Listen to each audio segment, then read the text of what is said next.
বলেন কোথা থেকে কল করেছেন? জি আমি ঝিনাইদহ থেকে বলছি। ঝিনাইদহ।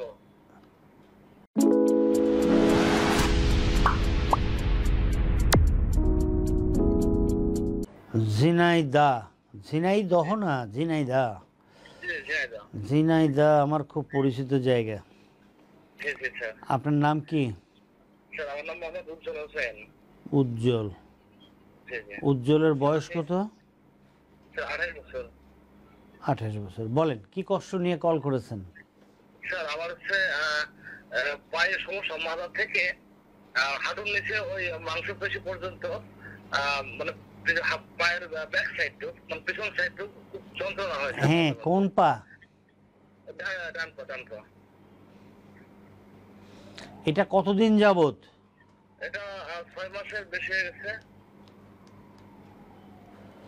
6 মাসের বেশি হয়ে গেছে। আমরা 8 মাস ধরলাম যে আপনার 8 মাস কষ্ট। স্যার আমি ঢাকা আপনার যে ধানমন্ডি মেডিকেল থেকে দেখেছিলাম এর আগে স্যার। আপনি আমার কথা শোনেন। জি জি। আপনি এই যে কষ্ট পান ডান পায়ের হাঁটুর নিচের মাংসপেশিতে, কখন বসলে না হাঁটলে? স্যার এটা সবসময় হয় স্যার, হাঁটলেও হয়, অনেক সময় বসে বসে থাকলেও হয়।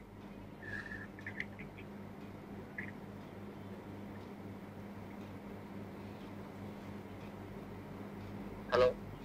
আপনি আমাকে দেখতে পাচ্ছেন? হ্যাঁ হ্যাঁ দেখতে পাচ্ছি আপনাদের। আমি কি করি, আপনি যা বলছেন সেগুলো লিখছি আমি। তা আপনি যদি বলেন হ্যালো, তাহলে আমার তো কষ্ট হয়। যে আপনি লিখতেছেন আমি দেখতে হ্যাঁ, পাচ্ছি। তাহলে হ্যালো করলেন কেন? হ্যাঁ আমাদের খুব কথা বলছেন না, তাই জন্য তো। হ্যাঁ বলবো, অনেকক্ষণ না, কয়েক সেকেন্ড। হ্যাঁ হ্যাঁ হ্যাঁ। বলেন স্যার আর আমি কি কষ্ট ঢাকা হয়? ধানমন্ডি মেডিকেল থেকে এমআরআই করছিলাম স্যার। ওখান থেকে ডাক্তার বলছিল যে আপনার নার্ভের সমস্যা, এবং হ্যাঁ মানে নার্ভের সমস্যা। তাই ওখান থেকে ডাক্তার দেখে ওষুধ দিয়েছিল, আমি মাসখানে খাওয়ার পরে কোনো পরিবর্তন শোনো পাইনি স্যার। ফোন ধরে। যে আমি আবার দ্বিতীয় মাসে আবার যাই, তারপর আবার ওষুধ চেঞ্জ করে দেওয়ার পরে স্যার কোনো পরিবর্তন পাইনি। হ্যাঁ উজ্জ্বল বলেন, আপনি এখন শুয়ে পড়েন, বিছানায় শুয়ে পড়েন। হ্যাঁ হ্যাঁ শুয়েছি স্যার। শুইছেন না? মাথা নিচে একটা বালিশ রাখেন। আপনি আপনার ডান পায়ের গোড়ালি বাম হাঁটুর উপরে রাখেন। হ্যাঁ জি স্যার। এই যে আমি একটা ভিডিও দিছি, আপনি দেখেন কিভাবে টানে। ডান পায়ের গোড়ালি বাম হাঁটুর উপর রেখে, ওই যে বাম হাঁটুর উপর রাখলো, রেখে এখন বুকের দিকে টানতেছে। আপনি এভাবে টেনে দেখেন যে আপনি যেখানে মানি ব্যাগ রাখেন সেখানে কোনো প্রবলেম আছে কি, হয় কি না? না স্যার আমি কোনো ঠিক করছি না। হয় না? না না স্যার। আপনি এখন বলছেন না একটু আগে আপনার ডান পায়ের কাপ মাসেলে ব্যথা হয়, আপনার ওখানে এখন ব্যথা আছে? না স্যার এখন আপাতত ব্যথা নেই। আপনি এটা বারবার করবেন, এই চিকিৎসাটা আপনি বারবার করবেন। আর এর সঙ্গে একটু দেখি আপনি ডান পা এরকম আস্তে আস্তে উঁচু করেন, সোজা রেখে, হাঁটু সোজা রেখে ডান পা উঁচু করেন। জি স্যার। করেছেন? জি স্যার। কতটুকু উঠাইতে পারেন বিছানা থেকে, কতটুকু ওঠে? অনেকটা করে স্যার। আচ্ছা, এখন আপনি কাউকে বলেন আপনার পায়ের গোড়ালিটা এভাবে ধরতে। এই যে আমরা দেখাচ্ছি, একটা ভিডিও দিচ্ছি আপনার জন্য, আপনি দেখেন পায়ের গোড়ালিটা আপনি এভাবে ধরেন।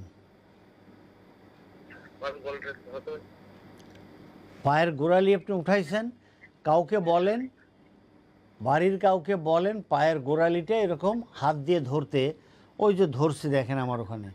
এখন আপনি ডান পায়ের গোড়ালি দিয়ে ওই হাতের উপরে চাপ দেবেন, চাপ দিয়ে হোল্ড করে রাখবেন, ধরে রাখবেন 5 বার সুবহান আল্লাহি ওয়া বিহামদিহি, সুবহান আল্লাহি ওয়া বিহামদিহি, সুবহান আল্লাহি ওয়া বিহামদিহি, সুবহান আল্লাহি ওয়া বিহামদিহি, সুবহান আল্লাহি ওয়া বিহামদিহি, অথবা 1001, 1002 থেকে 1005 গুনবেন, যেটা আপনার জন্য ভালো লাগে।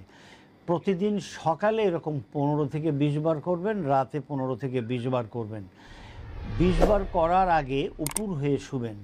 উপুর হয়ে শুয়ে তার আগেই আপনি 1 পোয়া নারকেলের তেল নেবেন, তার মধ্যে 20 কোয়া রসুনকে কেটে অথবা ছেঁচে এটাকে গরম করবেন, দেখবেন এটা লাল লাল হবে, খুব সুন্দর লাল লাল টকটকা হবে। তখন এটা একটা কাপের মধ্যে ঢেলে রাখেন। ওই কাপ থেকে এইটা নিয়ে বাড়ির কাউকে বলবেন আপনার মাজা থেকে শুরু করে আপনার ডান পায়ের যে পর্যন্ত ব্যথা হয় এ পর্যন্ত ডলবে, মাজাতে ডলবে 10 মিনিট, পায়ের ভিতরে ওখানে ডলবে 10 মিনিট। এরপরে আপনি এখানে গরম ভাপ দেবেন। গরম ভাপ দেওয়ার জন্য একটা টাওয়ালকে পানির মধ্যে গরম পানিতে ভিজিয়ে হালকা চিপে এই তেলের উপরে লাগিয়ে আপনি উপুর হয়ে শুয়ে থাকবেন 10 মিনিট। আর ওই দুটো এক্সারসাইজ করবেন। এই এক্সারসাইজটি আপনার মেডিকেশন। আমরা বলে থাকি exercise is medicine for you. আপনার জন্য এক্সারসাইজই মেডিসিন। আপনি এটা করতেই থাকেন। আপনি অবশ্যই আমাকে 2 সপ্তাহ পরে এরকম সময় আমাকে জানাবেন।